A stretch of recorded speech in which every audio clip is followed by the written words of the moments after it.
6.5 ఏళ్ల తర్వాత నా కొడుకు ఆత్మకి శాంతి కలిగింది అంటూ ఇంకా ప్రణయ్ తండ్రి అయితే ఎమోషనల్ అవుతూ ఒక వీడియోని మీడియాకి షేర్ చేశారు.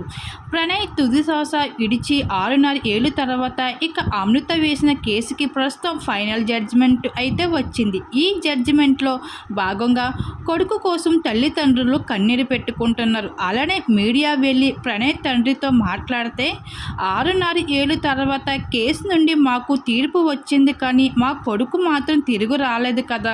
నా కొడుకు లేని బాధ నాకెప్పుడు ఉంటుంది. ఏ పిల్లలను చూసినా సరే నా కొడుకే నాకు గుర్తుకొస్తూ ఉంటాడు.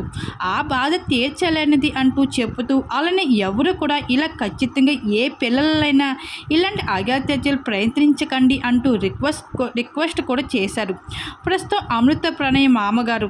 అయితే ప్రస్తుతం ఇంకా అమృత మాత్రం ఆ సమాధి దగ్గరికి వెళ్ళినట్లు ఆ విజువల్స్ కనిపించకపోవడంతో అత్తమామల్ని పట్టించుకోవట్లేదు అంటూ సోషల్ మీడియాలో అయితే కొన్ని కామెంట్స్ ఎదురవుతున్నాయి అమృతే. కానీ అత్తమామలతో కలిసి ఉన్నట్లుగా అయితే యూట్యూబ్ ఛానల్స్లో షేర్ చేసుకుంటుంది ఇంకా అమృత. అయితే 6.5 ఏళ్ల తర్వాత ప్రణయ్కి ఆత్మశాంతి కలిగింది అంటూ కుటుంబ సభ్యులతో కాస్త కోస్త ఊరట పడుతున్నారని చెప్పాలి.